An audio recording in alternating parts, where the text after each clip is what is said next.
My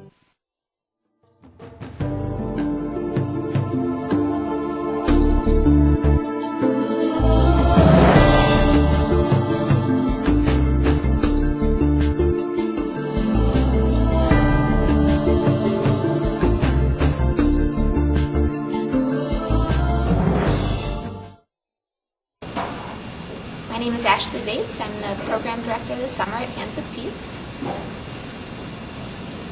A little about And myself. what do you do as program director?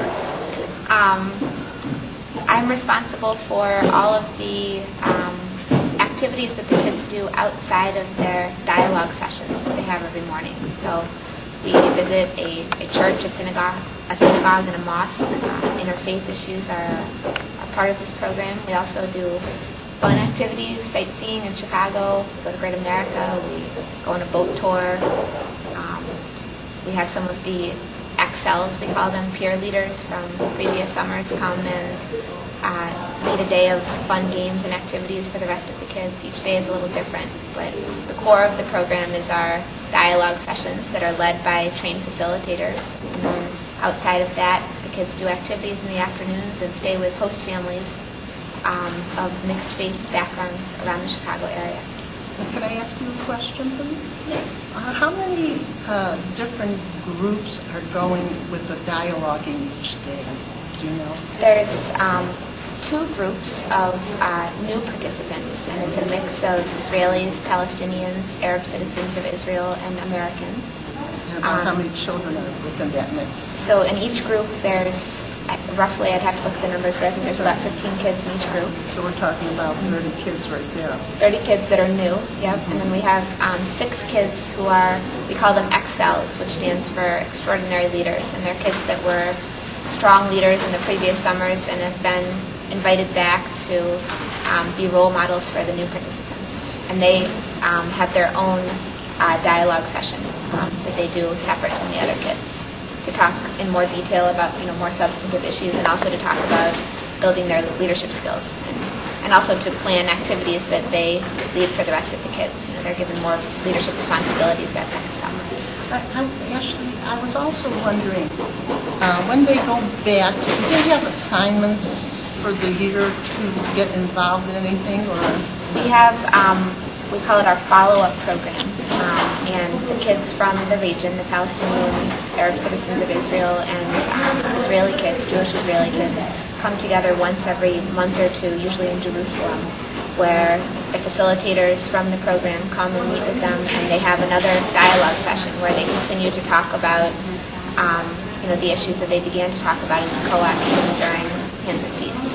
So they get an opportunity to reconnect and see each other during the year. And those co-ex sessions, those follow-up sessions in Jerusalem are open to kids from all years. So it's not just the kids who participated in Hands of Peace this summer, it's kids who have participated in past summers as well.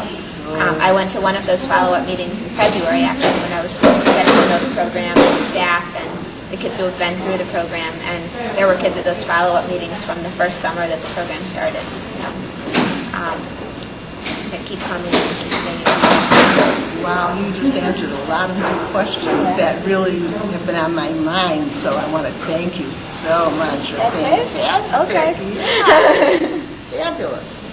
So thank you so much for taking time out during your busy schedule of coordinating everything with all the buses and everything that this enormous group has to do, and you're running in different directions. And she told me, Elaine just told me that she didn't even have a shower. She dunked her face. Look at how lovely and refreshing. It's probably because she's doing something that she loves to do, right? What have you gotten out of it personally? What have you seen with the children? What is your connection with them as far as more personal? Well, that's the most rewarding part, is getting to know the kids. My personal background, I'm sort of a lifetime camp participant, camp counselor. I went to camps all through my childhood. I worked at summer camps in America, in high school and college, and then I was a Peace Corps volunteer in Jordan and was running summer camp programs in Jordan. So this is natural for you. Yeah, to help facilitate these children. Well, I'm not a facilitator, and I don't, I'm not a psychologist. I'm not, but I'm definitely sort of a a gung-ho camp counselor. You encourage them. I know I'm an encyclopedia of icebreaker games and team building games, Oh, that's and, fun activities, and that's something that that I really enjoy. And also just quiet time with each kid. In years from now, let's say when they're adults, how will you think it'll affect their I lives? think at the very least, programs like this help kids build critical thinking skills, and you never know in what direction that's going to take them. But anytime you bring in a group of kids together who are coming from really diverse backgrounds and perspectives and see the same situation in very different ways, and have very different stories and ways of looking at things, it forces you to open your eyes to different things that are happening, and different ways of thinking. And that builds critical thinking and leadership skills, and that plants a seed where you don't know where that's going to go. As far as whether this solves the conflict or has any political implications, I don't really know. But I see it as building skills for individual kids they'll decide where they want to take that. I know where they will be so I'm sorry to kept you so long. Is it okay? Yeah. Okay, so I thought, I should let you go, but because I know your schedule and you have to rush, so I thought I didn't know if you had time to talk. I would love it, but on the other hand, I don't want to do that. I'm waiting for Julie to come, and then I'm hosting you until Julie comes back. Okay, it's okay. I appreciate that. What was I understand that you've actually had donors who have donated, and they're taking the entire group of kids to a play downtown on Wednesday. I think that was the day we were originally That's actually a big for. part of our program is local volunteers. I mean, most of our program is organized by volunteers. So they need early donations for Hands of Peace, right? Yes. They have a website? Yes. Okay. I can say the website? Sure. www.handsofpeace, or actually, it's a little bit complicated. You probably want to write it. There's like a slash, I'll hand have slash something on the of screen. slash, yeah. It's not an easy website to say because it's Hands of Peace, but there's a dash between the hands and the of and peace in that order. The other girls are a little further along. So when you guys have a chance and you see each other trying to get some part of the planning done, you see what I'm saying? Yeah. So that's the first thing, and then the next thing is I just want to see anything. Yeah. It was intense. He's got who's having Aura's group. You can get the gentleman over there. Yeah. A lot was like, some people didn't take it. Hi, everyone. My name is Marion Rosenberg, and I'm the founder of Universal Dream of Peace. I started a program called Cool Down for Public Access TV as a spin-off of Universal Dream of Peace. And it's cool down to cool down anger, prejudice, and global warming, and this is an interview show. So today we're here. It's my dream for about 2 years to be able to do a show for the Hands of Peace. It's in my heart and my soul. I want to thank you from the bottom of your heart. Gretchen, please tell me how you got such a fabulous organization. I know it's grown by leaps and bounds from what I can see, so please tell us about yourself and your last name and the whole thing. I'm Gretchen Grad. I am the founder of Hands of Peace, and I am currently the chair of our board of directors. Well, when you talk about the patience that you've had for a couple of years in wanting to get engaged with us, patience has been kind of the underlying theme of what it's taken to bring Hands of Peace along for the past 6 years. The first germ of the idea came to me in the bleak days, about 6 months after 9/11, when I think all of us as Americans just felt kind of questioning our role on the world stage. And we're feeling kind of helpless and hopeless, and we're watching people seem to be moving further and further away from each other. Anger, hatred, misunderstanding seem to be really powerful, overriding sentiments of the day, and even though I couldn't really put my finger on it, I had a desire to do something, even in a small way, to move in the opposite direction, to try to make a stab at building some bridges in a world that seemed to be just spinning further and further apart. I have no background in the Arab-Israeli conflict. I'm not Jewish, I'm not Arab, I hadn't even traveled in that area of the world, but I think there was something about my faith journey, and I'm a Christian, that kind of drew me to that area of the world. And there seemed to be a very powerful message in the physicality of Israel, Palestine, of Jerusalem, where the three major faiths live not always in harmony, but in very, very close physical proximity. If you walk through the old city in Jerusalem, you can't help but be struck by the fact that the Church of the Holy Sepulchre, the Western Wall, and the Dome of the Rock are all within, if not attached to each other in some cases, within 1 to 2 blocks. There just seemed to be some message there that we as human beings have to figure out how to get along. And youth seemed to be a compelling way to approach that. So the idea came. I immediately went to one of my dear friends who is Jewish and is very active in the synagogue and asked her to work on this with me. And she said yes immediately. And I think what's kind of the funny and inspiring part of it is this was just an idea out of the blue without a big business plan behind it. But everyone we went to who was in a key position said yes, without too much explanation, without even an idea where the money was going to come from. My minister said yes, our church should be involved. Her rabbi said yes, they want to be involved. A mosque in the nearby North Shore community said yes, we want to be involved. So right away we had the interfaith underpinnings to at least start the groundwork. And then we spent 15 months putting the pieces in place, and one of the very instrumental people who helped make the dream translate into reality was when we stumbled across Bill Taylor.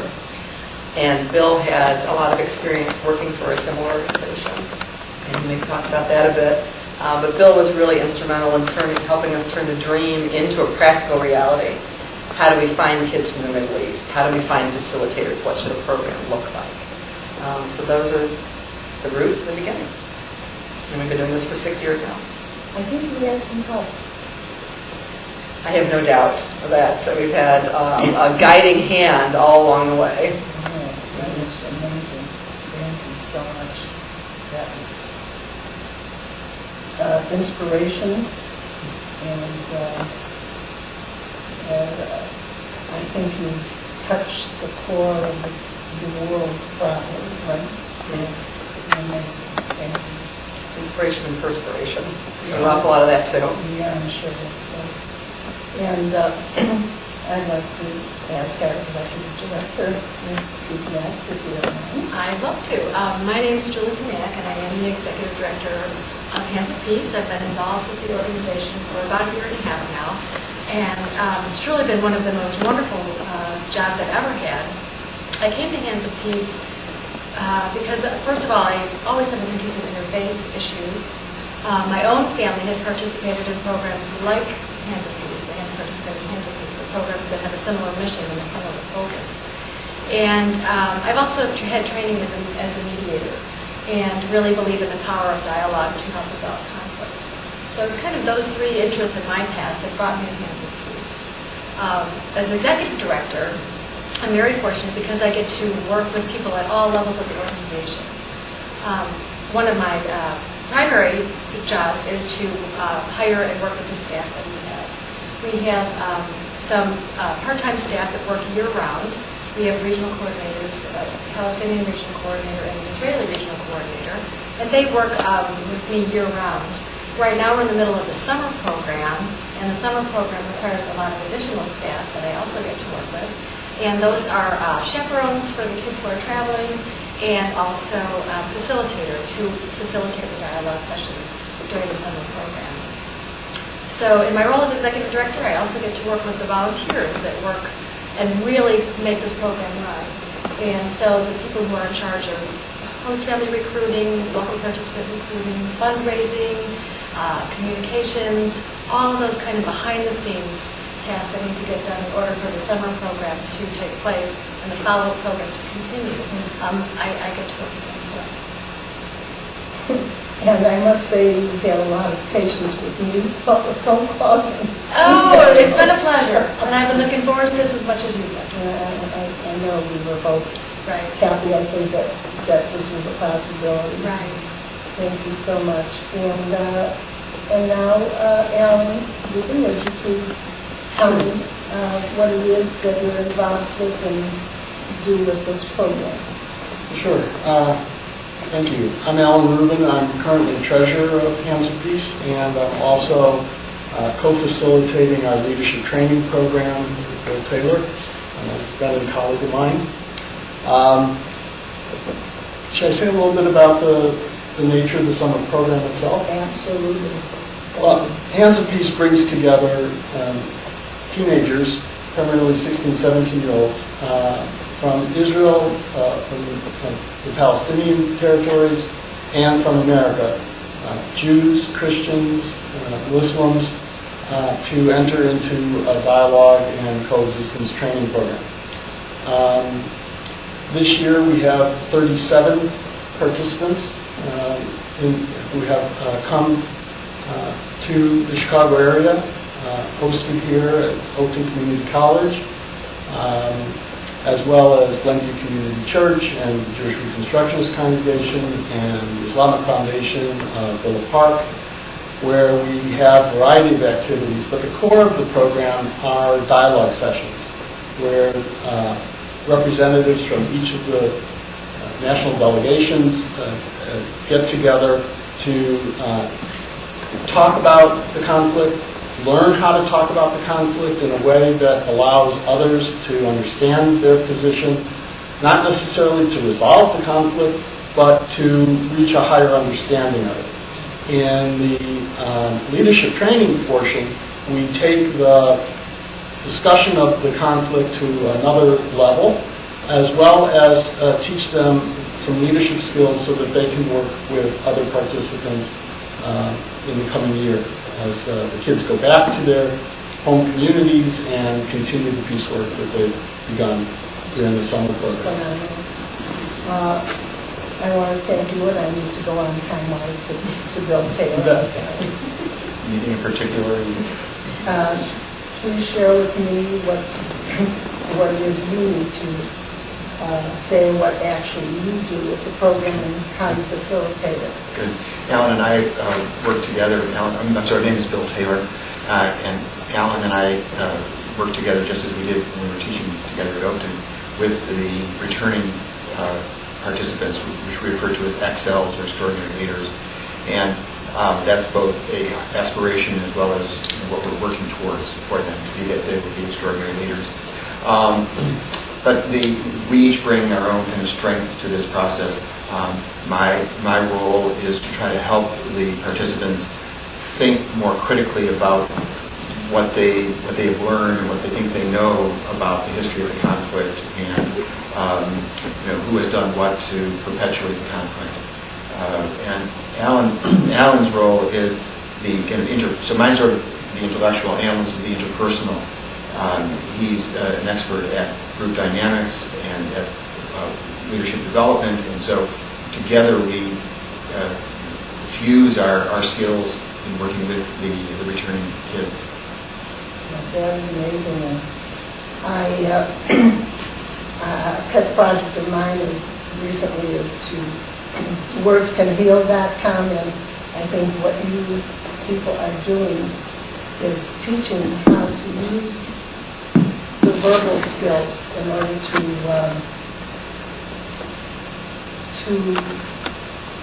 respect each other, talk to each other in more respectful and kind and encouraging ways. So I think that is just one of the best possible things in this world that you can do.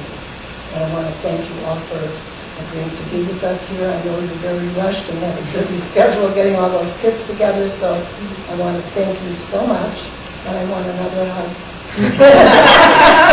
And thank you again. Thank you. And I was wondering if you could tell me why you're called the XLs. What does the terminology mean? Do you know? Look at my list. Diane? Yeah, we call it the XL, stands for Extraordinary Leader, and what our role, we had XLs and then we had the participants, we also call them hands sometimes. And so last year we were all just the regular participants, and then we went through an application process where we were selected to come back in a leadership position to serve as mentors for the participants this year to help them when they're confused or things get really emotional during the dialogue sessions. So we've been through what they're going through now, so we can give them advice and just kind of be there for them. And then we also have our own dialogue sessions that expand on what we talked about last year. So we focus on leadership in them, and then we also focus on the conflict in ways we didn't last year. I would like to, I'm not going to ask each one of you to repeat an answer on that one, because I think the answer would be about the same. But I wanted to know the reason, that this one, if you could all give me an answer, I'd appreciate it. What was the reason your parents either wanted you to come or allowed you to come?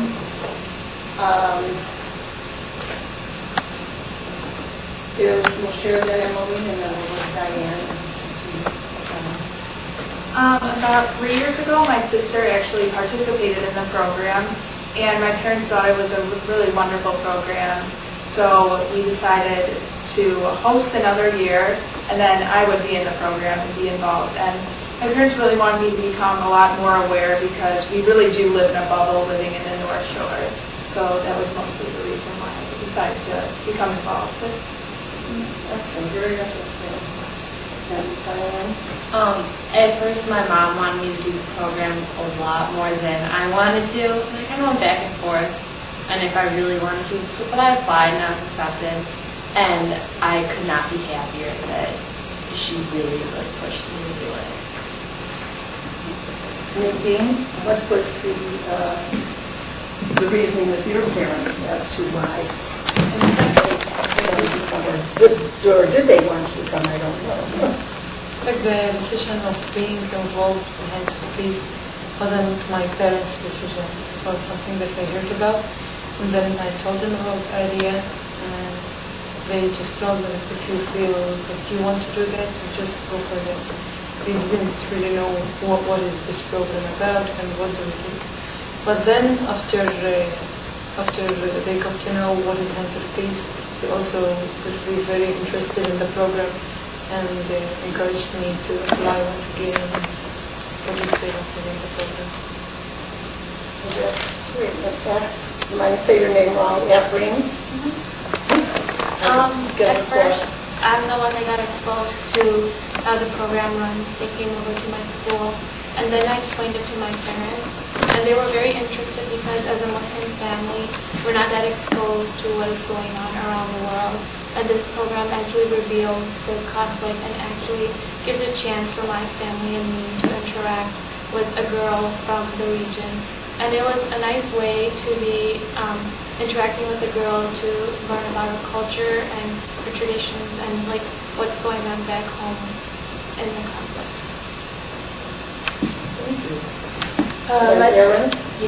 My story is pretty similar.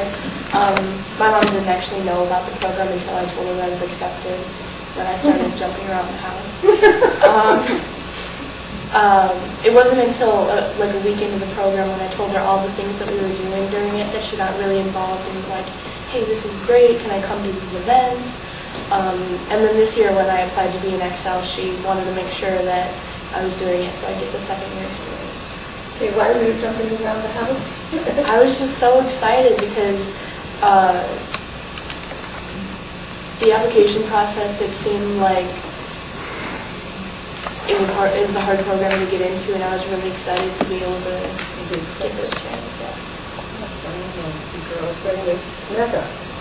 Well, as for me, first, when I got the email from my teacher about this program, I didn't really pay attention for that, and my father got the same email, and he was paying attention to that. He told me, oh, check it again, don't give it up that fast.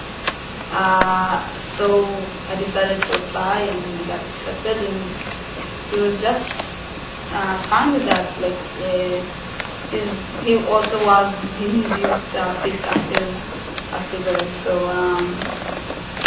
he was glad that I'm doing that.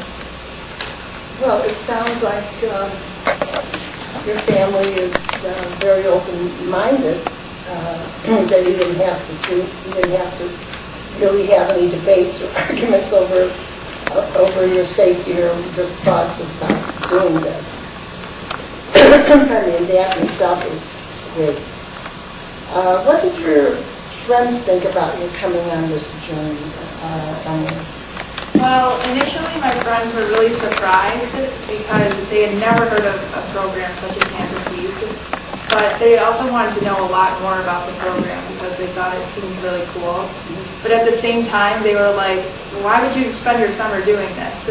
They are usually shopping or tanning in the summer, and so they thought that would be a better way to spend their summer, but I thought this would be a great way to spend it. Thank you. My friends responded very similar to Emily's. They wondered why on earth I would choose to spend 2 weeks of my program not sleeping in and hanging out with only the same people every day and going to these dialogue sessions. But then they actually did get interested also, and they came over and they met the girl who was staying in my house, and they realized how close we had gotten and how much fun I was having in the program. And then this year, 2 of them actually are participants. Yeah. We don't have any. And again, Nadine. First, I told my friends about that. What they were excited about is the idea of traveling to a foreign country and having fun. Like they weren't interested in the idea itself. Because in fact, we lived in a very problematic region, and many people are hopeless about peace. They don't really believe in peace. So when I told them that we have everyday dialogue sessions, and we get to know more each other, and we get to be more exposed to Jews, or in my case, because I'm American, or to even Americans from the region, some of them didn't really believe in this idea and thought that anyway, it's just a kind of ideal program or ideal thoughts that want to never be actualized. But then they started, I wanted them to be more involved. I wanted them to visit the website, and they were updated on everything that was happening in the program, so they got more to encourage the idea. When I told my friends about the program, they weren't really, when I was saying my story, like I was so excited about telling them, but they weren't really responding because they haven't been through the experience I've been through. So, but they cared about what I had to say, but they really didn't understand. But after I told them, most of them wanted to join the program because after telling my story, they were very interested.